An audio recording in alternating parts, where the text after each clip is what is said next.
TV 9 पर उस्माद हादी के हत्यारों की तस्वीरें सबसे पहले हम आपको दिखाने जा रहे हैं। सीसीटीवी में कैद हुए हादी के हत्यारे, बाइक पर जाते हुए दिखे हादी के हत्यारे। ये देखिए तस्वीरें, सीसीटीवी कैमरों में ये तस्वीरें कैद हुई हैं और दावा ये किया जा रहा है कि बाइक पर जो लोग नजर आ रहे हैं आपको इन तस्वीरों में, यही है हादी के हत्यारे और इन्होंने ही गोली चलाई थी जिससे आखिरकार हादी की मौत हुई और उसके बाद इस तरह से हिंसा भड़की है।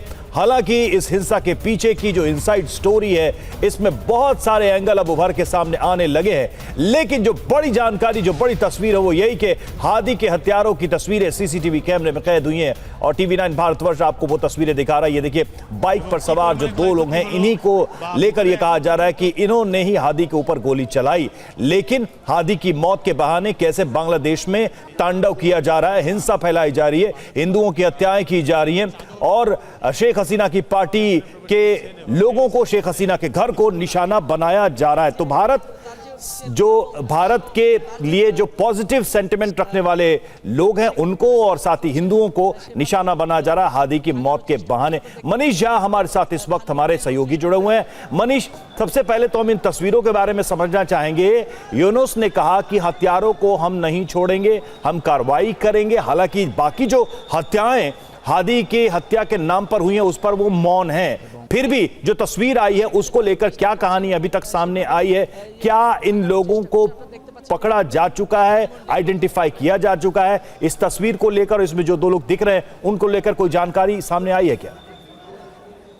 देखिए, जहाँ तक हादी के हत्यारे का सवाल है तो उसको लेकर इन बांग्लादेश में बेवजह भारत पर आरोप लगाए जा कि भारत की तरफ के इशारे पर यह सब हुआ, जो कि पूरी तरह से बेबुनियाद था।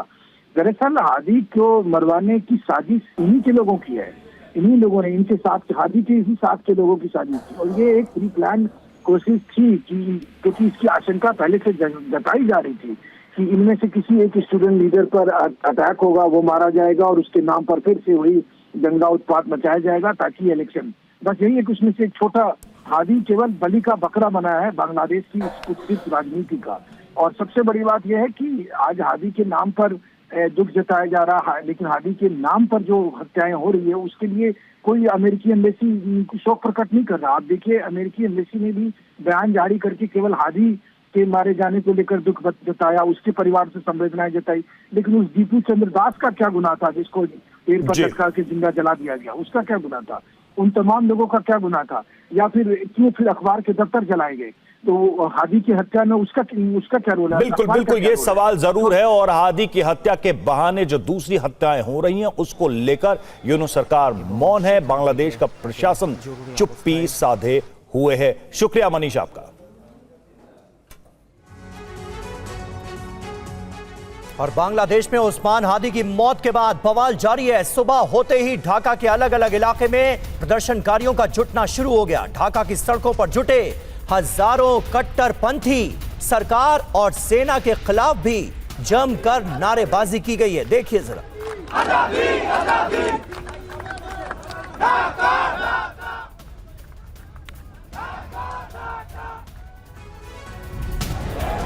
बांग्लादेशी कई शहरों में एक बार फिर हिंसा का दौर जारी है। राजधानी ढाका में बड़े पैमाने पर विरोध प्रदर्शन हो रहे हैं। कई जगहों पर आगजनी, पथराव की खबरें हैं। बांग्लादेश में ये हिंसा बांग्लादेश में ही इंकलाब मंच के प्रवक्ता शरीफ उस्मान हादी की मौत के बाद भड़की। हादी की मौत सिंगापुर के हॉस्पिटल में इलाज के दौरान हुई। बांग्लादेश में रात भर जिहादियों ने कहर बरपाया। ढाका, राजशाही, सिलहट में आगजनी हुई। राजधानी ढाका में सड़क पर जिहादियों का कब्जा था। देश भर में फैले गुस्से के बीच प्रदर्शनकारियों ने सबसे बड़े अखबार डेली प्रथम आलो के ऑफिस में तोड़फोड़ की। तोड़फोड़ के दौरान ऑफिस में आगजनी हुई। बांग्लादेश में अंतरिम सरकार के मुखिया मोहम्मद यूनुस ने इंकलाब मंच के प्रवक्ता शरीफ उस्मान हादी की मौत के बाद एक दिन के राजकीय शोक की घोषणा की है। बांग्लादेश में हिंदुओं के खिलाफ जिहादी हिंसा हो रही है। हिंदू युवक को पेड़ से लटकाकर आग लगा दी गई। युवक की हत्या के दौरान कट्टरपंथी नारे लगे। दीपू चंद्र दास नाम के हिंदू युवक की हत्या की गई है।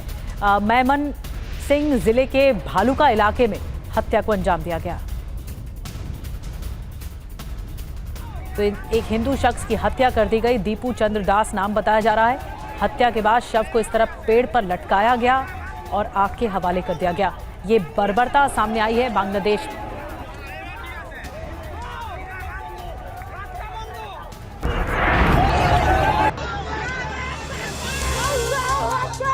बांग्लादेश की हिंदू आबादी लगातार जिहादी हिंसा का शिकार हो रही है। मेमनसिंह जिले में हिंदू युवक की हत्या कर दी गई, तो भालुका इलाके में एक हिंदू युवक दीपू चंद्र दास की सरेआम पीट कर हत्या हुई। मेमनसिंह भालुका में हिंदुओं को निशाना बनाया जा रहा है। हिंदू युवक की हत्या के बाद उसके शव के साथ क्रूरता देखिए। हत्या के बाद पेड़ से युवक का शव लटकाया गया। इस दौरान जिहादी मानसिकता के लोग घटना का वीडियो बनाते नजर आए। मारा गया युवक पायनियर नेट कंपोजिट फैक्ट्री में काम करता था। तस्लीमा नसरीन ने सोशल मीडिया पोस्ट में हिंसा को लेकर कहा, एक जिहादी की मौत पर हजारों जिहादी पूरे बांग्लादेश में उपद्रव मचा रहे हैं। जो मिल रहा है उसे तोड़ रहे हैं, आग के हवाले कर रहे हैं। हिंदू युवक दीपू चंद्र दास को पेड़ से लटकाकर जला दिया गया। तब किसी के हाथ नहीं कांपे, किसी को दुख नहीं हुआ। सब नारे लगा रहे हैं। यही जिहादिस्तान का असली चेहरा है।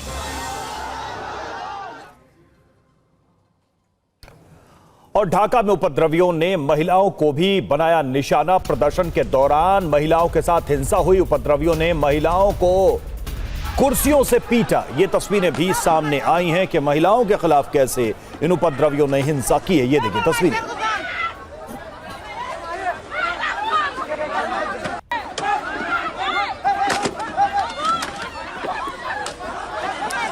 विश्वास नहीं होता कि ये बांग्लादेश की तस्वीर है, जहां पर देखिए कैसे महिलाओं को घेर कर पीटा जा रहा है। सरेआम उनकी पिटाई की जा रही है। कुर्सियों से उनके ऊपर हमला किया जा रहा है। ये महिलाएं चीखती चिल्लाती हैं, लेकिन शायद वहां पर जितनी भी भीड़ है वो ऐसी जिहादी सोच वाले लोगों की है जो उनकी रक्षा करने के लिए सामने नहीं आए, बल्कि उन्हें घेर कर या तो पीटते रहे या फिर पिटता हुआ देखते रहे।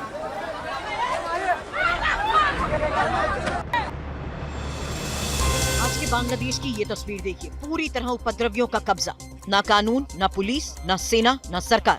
यहाँ की पूरी कमान इस हिंसक भीड़ के हाथों में है। ये किसी बाजार की तस्वीर है। अचानक उन्मादी भीड़ ने हमला बोल दिया। उपद्रवियों ने महिलाओं को मारना पीटना शुरू कर दिया। तस्वीरें गौर से देखिए। सैकड़ों उपद्रवी तोड़फोड़ करते दिखे। अफरा तफरी का आलम है। महिलाएं भाग रही हैं। उपद्रवी उनकी पिटाई कर रहे हैं। तभी ये शख्स कुर्सी उठाकर महिला को मारने लगा। वो नीचे गिर गई। खुद को बचाने की कोशिश की, लेकिन उपद्रवी नहीं रुके।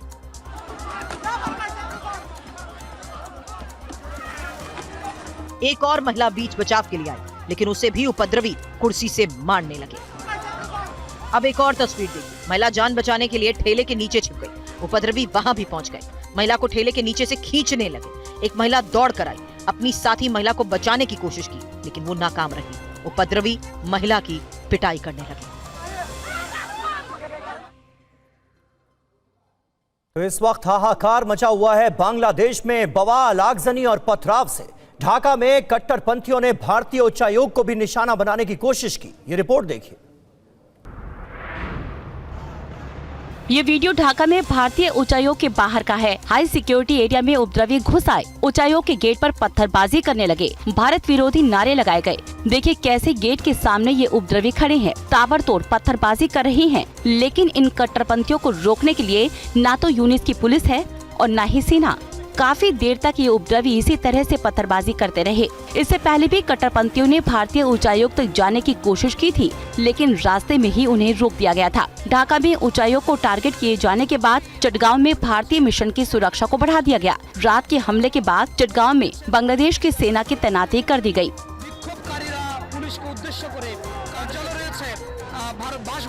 इसके अलावा जिहादियों ने हिंदू समर्थक चाइनाट नाम के संस्था के दफ्तर पर भी हमला कर दिया। वहां जमकर तोड़फोड़ की गई। ऑफिस के अंदर रखा सारा सामान लूट लिया गया। चाइनाट के ऑफिस का हाल देखकर हालात का अंदाजा लगाया जा सकता है कि वहां कैसा हाल रहा होगा। हिंसा के बाद ढाका में सेना की तैनाती कर दी गई है। हिंसाग्रस्त इलाकों में पहुंची है बांग्लादेश की सेना। सेना की उपद्रवियों पर काबू पाने की कोशिश दिख रही है।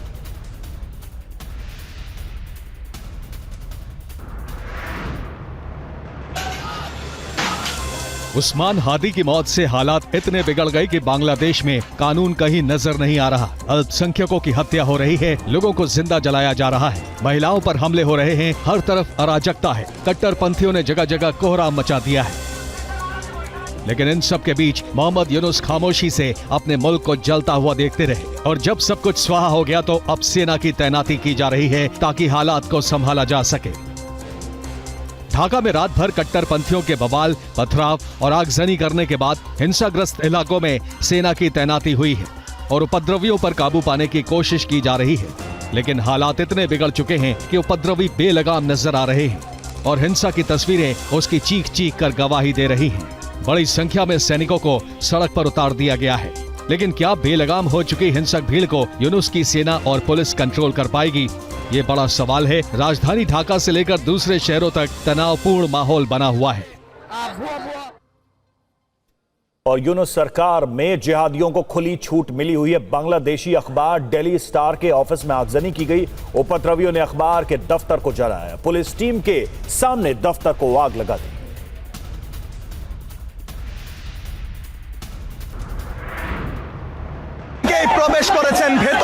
बांग्लादेश की सड़कें जंग का मैदान बन गई। जिस मजहबी दहशतगर्दी को दफन करके बंगबंधु ने ढाका में जमहूरियत की बुनियाद डाली थी, उसको हिलाने के लिए कट्टरपंथियों की भीड़ सड़कों पर उतर आई। कभी बांग्लादेश की आम की आवाज बने देश के सबसे बड़े अखबार के ऑफिस का हाल देखिए। भीड़ ने डेली स्टार के ऑफिस पर धावा बोला, कुर्सी, टेबल, कंप्यूटर, प्रिंटर सब कुछ लूट लिया। कर्मचारियों को बंधक बनाकर पिटाई की और फिर दफ्तर को आग के हवाले कर दिया। पुलिस सब कुछ देखती रही। ऐसा लग रहा था जैसे किसी फिल्म की शूटिंग हो रही है। ये सब कुछ उस ढाका में हुआ जहां से चंद किलोमीटर की दूरी पर मोहम्मद यूनुस का आवास है, सेना का हेडक्वार्टर है। देखते ही देखते डेली स्टार का ऑफिस आग की अलपटों में घिर गया। बाहर जिहादियों की भीड़ खड़ी थी और वो नारेबाजी कर रहे थे। जिस वक्त डेली स्टार के ऑफिस पर हमला हुआ उस समय कुछ पत्रकार जान बचाने के लिए छत पर भाग गए और आग लगने से ऊपर ही फंस गए। बाद में जैसे तैसे स्काई लैडर की मदद से पत्रकारों को रेस्क्यू किया गया।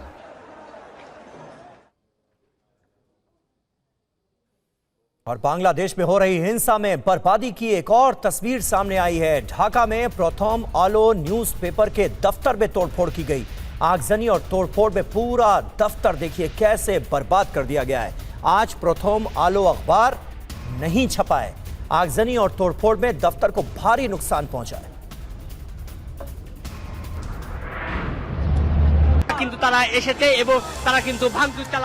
बांग्लादेश में जारी हिंसा के दौरान उपद्रवियों ने मीडिया को भी नहीं बख्शा। ढाका में कई मीडिया संस्थानों में तोड़फोड़ और आगजनी की गई है। ढाका के प्रथम आलो के ऑफिस में तोड़फोड़ कर उसे आग के हवाले कर दिया गया। ऑफिस के बाहर टायर जलाए गए। हिंसा के बीच इनकलाब मंच संगठन के उपद्रवियों का हाथ बताया जा रहा है। जानकारी के मुताबिक रात करीब 11 बजे सैकड़ों उपद्रवी प्रथम आलो कार्यालय पहुंचे और इमारत को घेर लिया। इमारत के अंदर तोड़फोड़ की। उपद्रवियों ने कांच के पैनल तोड़ दिए, कुर्सियां, मेजें और कागज बाहर खींच लिए और उन्हें आग लगा दी। प्रथम आलो के ऑफिस में आधी रात को ऑफिस की किताबें जलाई गईं। प्रथम आलो के कर्मचारियों के साथ हिंसा की गई। उपद्रवियों ने न्यूज़पेपर का दफ्तर पूरी तरह तबाह कर दिया। चश्मदीदों के मुताबिक कारवा बाजार के कर्मचारियों ने कई बार उपद्रवियों से हिंसा और आगजनी न करने और उन्हें काम करने देने का अनुरोध किया, लेकिन प्रदर्शनकारियों ने उन्हें ऐसा करने नहीं दिया। और ढाका में आगजनी की एक और तस्वीर सामने आई है। पूर्व प्रधानमंत्री शेख हसीना के घर आगजनी का वीडियो सामने आया। कट्टरपंथियों ने शेख हसीना के आवास पर आगजनी कर दी। शेख मुजीब के घर में भी तोड़फोड़ की गई, आगजनी की गई। ये तस्वीरें आपको दिखा रहे हैं। जो शेख हसीना का आवास है वहां पर आगजनी से जुड़ी हुई है।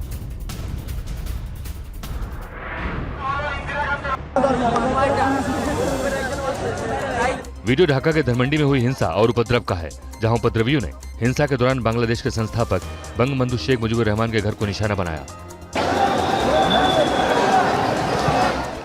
शेख मुजीबुर रहमान बांग्लादेश के पहले राष्ट्रपति थे। सैकड़ों उपद्रवी शेख मुजीबुर रहमान के घर में घुस गए, तोड़फोड़ और आगजनी की। इमारत के कुछ हिस्सों को नुकसान पहुंचाया गया और आग लगा दी गई। ये वही इमारत है जहां शेख मुजीबुर रहमान रहा करते थे और यहीं पर उनकी हत्या कर दी गई थी। ढाका में उपद्रवियों ने अपदस्थ प्रधानमंत्री शेख हसीना के आवास को भी आग के हवाले कर दिया। उपद्रवियों ने शेख हसीना के घर में भी तोड़फोड़ की। ये आगजनी, तोड़फोड़ और कट्टरपंथियों ने की।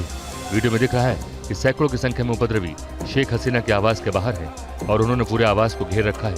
पूर्व प्रधानमंत्री शेख हसीना शेख मुजीबुर रहमान की बेटी है।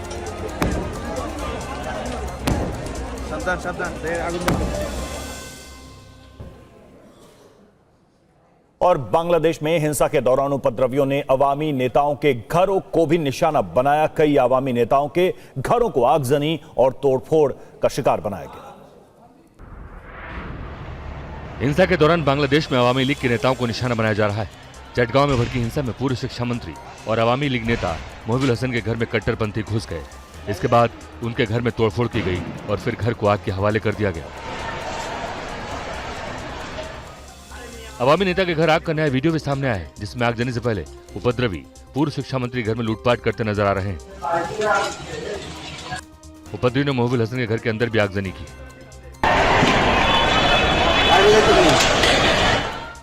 चटगांव इलाके में एक और अवामी नेता के घर पर हमले किए गए। चटगांव हिल ट्रैक्टर्स के पूर्व मंत्री वीर बहादुर घर में भी आगजनी की गई। कट्टरपंथी पूरे बांग्लादेश में जगह जगह हमले कर अवामी नेताओं को निशाना बना रहे हैं।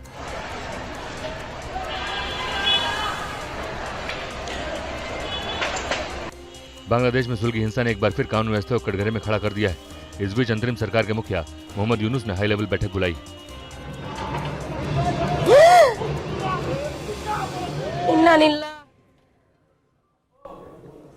और ढाका की सड़कों पर कट्टरपंथियों का तांडव जारी है। हाथों में हथियार लेकर पूरे शहर में तोड़फोड़ की जा रही है। सैकड़ों जिहादियों ने ढाका में लूटपाट की।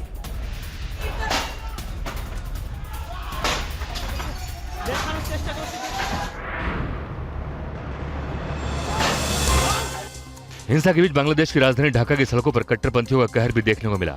हाथों में हथियार लेकर उपद्रवी पूरे शहर में तोड़फोड़ करते नजर आए। सैकड़ों जिहादियों ने ढाका में जमकर लूटपाट की। पूरे ढाका में सड़कों पर जिहादियों का कब्जा नजर आया। इस दौरान जगह जगह आगजनी की गई। हालात को देखते हुए लोगों ने बांग्लादेश में तत्काल इमरजेंसी लागू करने की मांग की।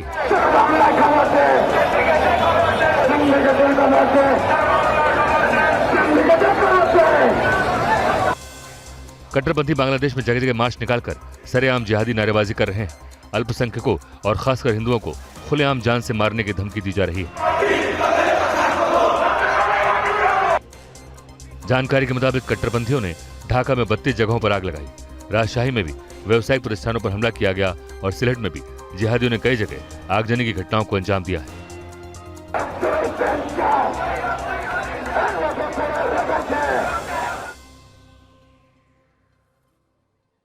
और जुमे की नमाज के बाद बांग्लादेश में फिर हिंसा भड़क सकती है, ये जानकारी मिल रही है। आशंका है कि हिंसा एक बार फिर से बढ़ सकती है। कट्टरपंथी संगठन भड़का सकते हैं हिंसा। रिपोर्ट में दावा किया गया है उपद्रवियों को कोऑर्डिनेट किया गया है।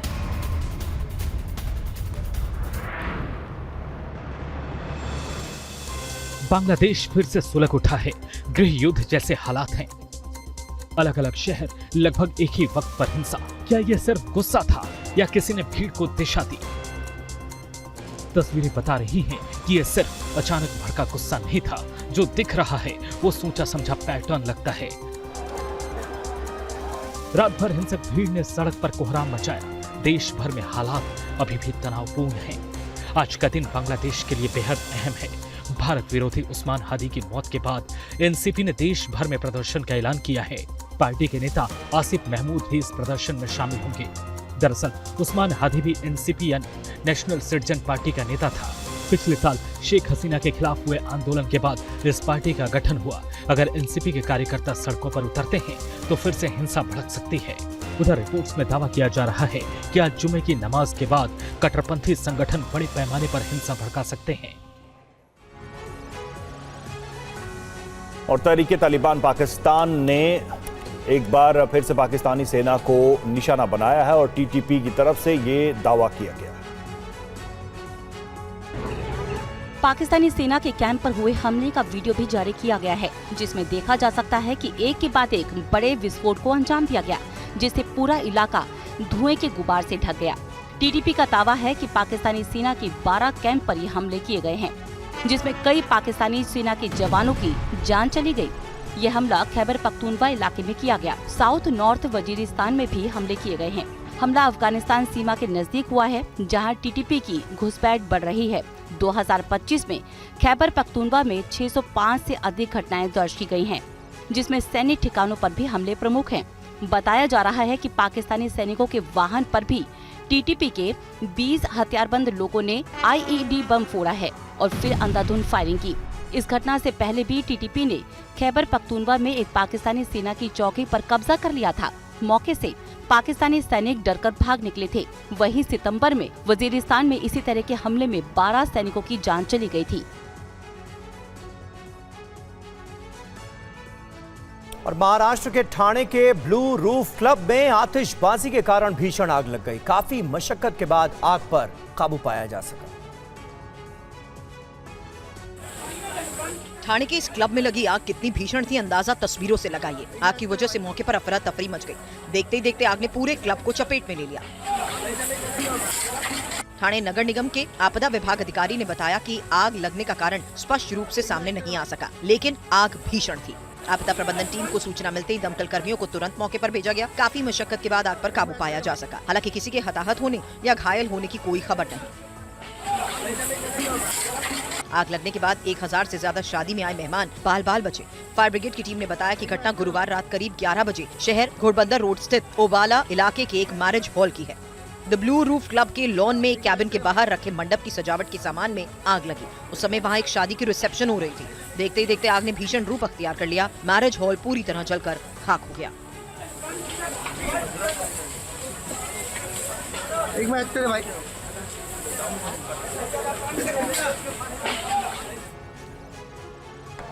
और मध्य प्रदेश के छतरपुर से एक हैरान करने वाला वीडियो सामने आया है, जहां बीच सड़क पर 2 गुट आपस में भिड़ गए।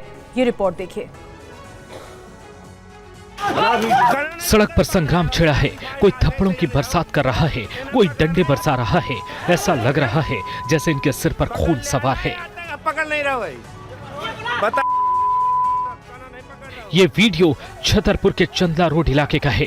पुरानी रंजिश को लेकर एक गुट ने दूसरे गुट के लोगों के घरों पर हमला बोल दिया, जिसके बाद मारपीट शुरू हो गई। देखिए, सफेद रंग की शर्ट में दिख रहा शख्स डंडे बरसा रहा है। तभी पीछे से किसी ने उस पर डंडे से हमला किया और वो लड़खड़ा जाता है। इसके बाद 2 से 3 लोग आते हैं, उसकी पिटाई करने लगते हैं। दूसरी तरफ 3 से 4 युवक नजर आते हैं जो पहले डंडा बरसाते हैं, लेकिन जैसे ही पीछे से इस शख्स ने डंडे से हमला किया तो वो भाग जाता है। जब दोनों पक्षों के बीच मारपीट हो रही थी, उस समय मौके पर मौजूद एक बुजुर्ग ने हिम्मत दिखाई और बीच बचाव की कोशिश की, लेकिन एक पक्ष के लोगों ने उन पर भी हमला कर दिया। इस मारपीट में 5 लोग गंभीर रूप से घायल हो गए, जिन्हें इलाज के लिए अस्पताल में भर्ती कराया गया है। वहीं पुलिस ने मामला दर्ज कर जांच शुरू कर दी है। और ग्रेटर नोएडा वेस्ट की आम्रपाली गोल्फ होम्स में लिफ्ट खराब होने से यहां रह रहे लोग लगातार परेशान हैं। कुछ महिलाएं 20 मिनट तक लिफ्ट में फंसी रहीं। मदद नहीं मिलने पर वीडियो बनाकर साझा किया। हेल्प! कोई है इधर? हेल्प!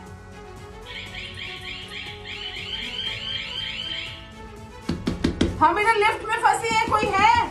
यहाँ लिफ्ट में फंस चुके हैं और यहाँ पर बेल दबा रहे हैं, कोई भी नहीं आ रहा है।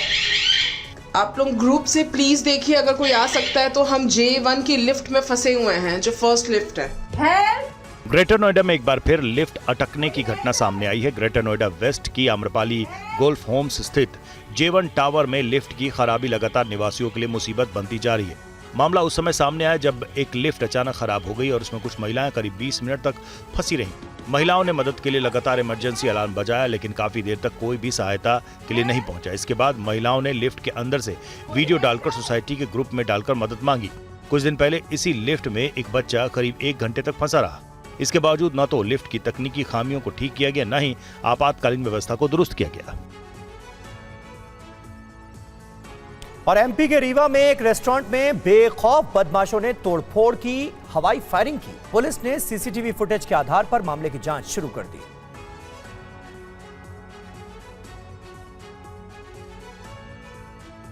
तस्वीरें मध्य प्रदेश के रीवा के एक रेस्टोरेंट की है, जहां अचानक चेहरा ढककर आए बेखौफ बदमाशों ने एक रेस्टोरेंट में जमकर तोड़फोड़ की और हवाई फायर करते हुए घटना को अंजाम देकर फरार हो गए। पूरी घटना रेस्टोरेंट में लगे सीसीटीवी कैमरे में कैद हो गई, जिसमें अभियुक्त आरोपी तोड़फोड़ करते दिख रहे हैं। बदमाशों ने रेस्टोरेंट में लगी टेबल और कुर्सियों को तोड़ दिया। पुलिस ने सीसीटीवी फुटेज के आधार पर मामले की जांच शुरू कर दी और अभियुक्तों की पहचान की जा रही है। रेस्टोरेंट में तोड़फोड़ की सूचना प्राप्त हुई है, जिस पर मामले को वेरीफाई करके तस्दीक करके उसमें मुकदमा पंजीबद्ध किया गया है और महिला द्वारा जो जो बिंदु बताए गए हैं उन सभी बिंदुओं पर संदेहियों पर पुलिस काम कर रही है और जल्द से जल्द ऐसी घटना करने वाले आरोपी जो हैं वो पुलिस की गिरफ्त में होंगे। बताया जा रहा है कि बदमाश 4 अलग-अलग बाइक से आए थे। रेस्टोरेंट कर्मियों के मुताबिक बदमाशों ने 2 राउंड फायरिंग भी की, जिसके खाली खोखे पुलिस ने घटनास्थल से बरामद किए। गाजियाबाद पुलिस का हैरान कर देने वाला एक वीडियो सामने आया है, जिसने पुलिस एनकाउंटर पर सवाल खड़े कर दिए हैं। गाजियाबाद पुलिस के 2 दारोगा हथियार लोड अनलोड नहीं कर पाए।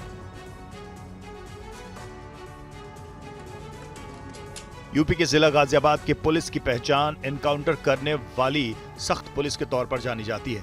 आए दिन होने वाली मुठभेड़ में पुलिस अंधेरे में भी अपराधियों के पैर पर सटीक निशाना लगाकर उन्हें लंगड़ा बना रही है, लेकिन मोदी नगर की निवाड़ी से सामने आए वीडियो ने पुलिस की इस छवि पर सीधा सवाल खड़ा कर दिया है। दरअसल ये वीडियो उस वक्त का है जब डीसीपी ग्रामीण सुरेंद्रनाथ तिवारी निवाड़ी थाने के निरीक्षण पर पहुंचे थे। निरीक्षण के दौरान थाने में मौजूद सभी पुलिसकर्मियों और दारोगा के शस्त्र जमीन पर रखवाए गए, फिर उन्हें हथियार खोलकर दोबारा लगाने को कहा गया। इसी दौरान हालात ऐसे बने कि 2 दारोगा पिस्टल को खोल तक नहीं सके। गाजियाबाद की ये वो पुलिस है जो मुठभेड़ में सेकंड में फैसला लेने का दावा करती है। इस वाकये के बाद सवाल खड़ा होता है कि अगर अपराधी सामने होता और इसी तरह हथियार अटक जाते तो नतीजा क्या होता। पुलिस की ये छोटी सी चूक किसी पुलिसकर्मी के लिए घातक साबित हो सकती है।